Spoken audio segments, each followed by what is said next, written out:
Hi Parents with Sacramento here again with our weekly video. I hope you guys had a wonderful Halloween and I hope you're recovering from all the celebrations.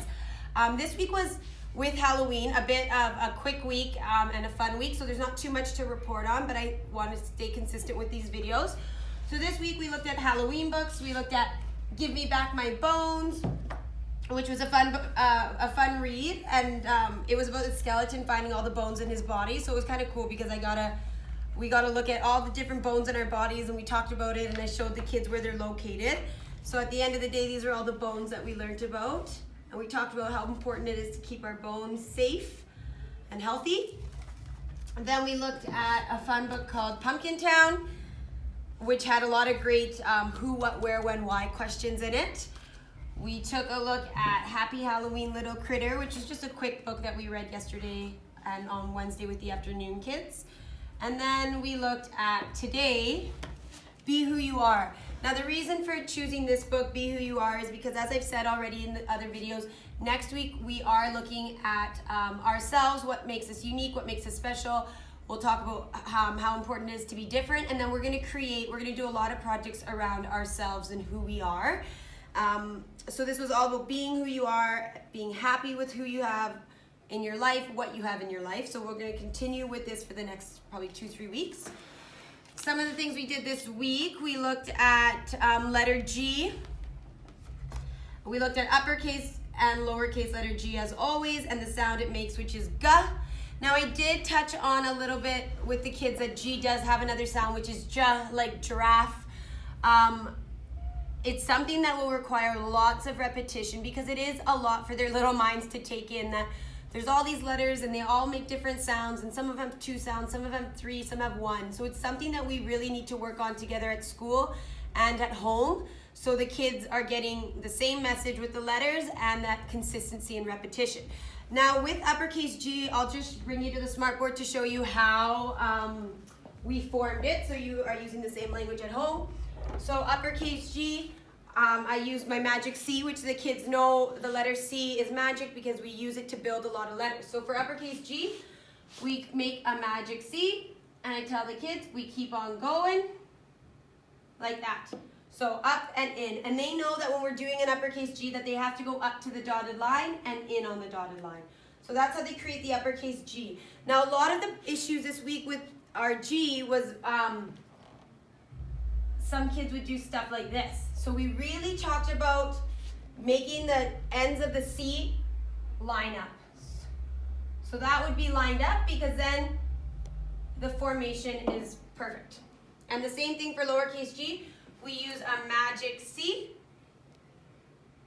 and we close it with a monkey's tail. And I really stress the importance of going straight down with our tails and curving up. And again, the C's have to line up in order for the line to go straight down. So that's how we formed our letter G, uppercase and lowercase. And then we looked at the sound that G makes, so G. We talked about girl, gum, green, and the kids had to come up with words. Again, a really great game to play anywhere, in the car, at home, is giving the kids 2 words and then asking them, okay, which one starts with the letter G? So if you gave them 2 words, banana and girl, they'd have to tell you girl starts with the letter G. I know I've talked about this a lot, but it's a really quick and easy game for sound isolation in words. Then we looked at again, subitizing. So I introduced a new tool to the kids. All the students, please come and see Mrs. Hussain, Amira Reimer, Sophia Marcus, and Elena Tukis. Okay. And Victoria Nagorski. Okay. Thank you. Sorry, you guys. So then we looked at subitizing with numbers, and they got a new tool, which is we call it our mass shakers. So the kids had to shake it 3 times, and then they put down the mass shaker in front of themselves, and they have to record not only what they see, but then the actual numeral. So what I see would be 5, 1, 3, 3, 6, and they do it for the whole box, 1 and 5. Then what they have to do is in the column next to it, they have to write the actual number. So 5, hat, short neck, and a big belly. The number 1 we know is just a stick. A 3, around the tree, that's how you make a 3. So, and then they'd have to go in and fill in all the numbers. So they had to do this for 3 shakes. So then they shake it again, and they do it again, and then for a 3rd time. So this is a great one with subitizing and then practicing their numbers. And it's really fun because the kids get to shake it, and it's all kind of about speed. Then we had letter G in our practice books, which we did. Again, the kids are doing such a great job. So they're required to do the uppercase, the lowercase, and then it's a pattern.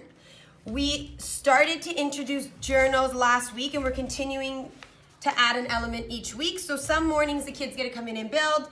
Some mornings they have to do their journals. So last week we just put the journals out, and they got to do free journals at the table. This week we started to introduce writing. So today we did the date, November 1st, and then they got to do free journaling. Eventually, it ends up building up to be a message of the day. So they'd write, for example, and this won't be for a few months. They got to get used to writing and that horizontal translation, looking up at the board, and then being able to keep a letter in your head long enough to write it. So that's what we're building towards, but eventually the message might be, good morning. Today is January 5th. We are working on patterning in math, or something like that. They'd have to write a message for me. So that's what we're working on in our journals, or what we're building up towards. And then also, super important, parents, is the kids are learning how to use a journal, understanding that there's a right way of putting the book, so not upside down, that we have a front cover, and that we don't skip pages, that it's very important that we use up all our pages, front and back. So that's not an easy concept for children. And then we looked at, for Halloween, we did lots of fun stuff this week. We did guided Frankenstraw drawings. So these were fun. Again, following instructions, basic shapes, coloring. So my expectations with the coloring is that there's no white spots, that we stay in our lines. And then I always tell the kids, there's a time and a place for silly and fun coloring, and then there's a time and a place where we actually want to color things the way that they are in life. Both are great, but there's a time and place for both. Then on Halloween, we had all fun centers. The kids did masks, Day of the Dead masks. I had cat masks, pumpkin masks, Frankenstein masks as well. We did numbers, roll and cover numbers. We did tic-tac-toe, which was a lot of fun, Halloween bingo. And we also did cutting and creating our own monsters. So the kids had different shapes, and they could create whatever monsters that they wanted. So lots of fun stuff that we did this week. Next week, we're looking into ourselves. Lots of talk about Remembrance Day. That's a very important holiday for me. So I put a lot of emphasis in my program on it.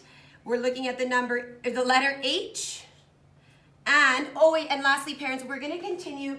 Actually, if you want to come over to the board, what we're going to start to introduce to our students is the idea of sentences. What is a sentence? We have letters, we have words, and letters create words, and words create sentences. This is a very big concept for kids to understand, and I'm going to start talking about it very briefly each day for the rest of the year, because it's something that takes lots of repetition and practice and time to understand the components of a sentence. How do we begin it with a capital? How do we end it with a period? We leave finger spaces between our words. So this is also something that we talked about and looked at this week. So I hope you guys have a wonderful weekend. Stay warm, and we'll see you next week.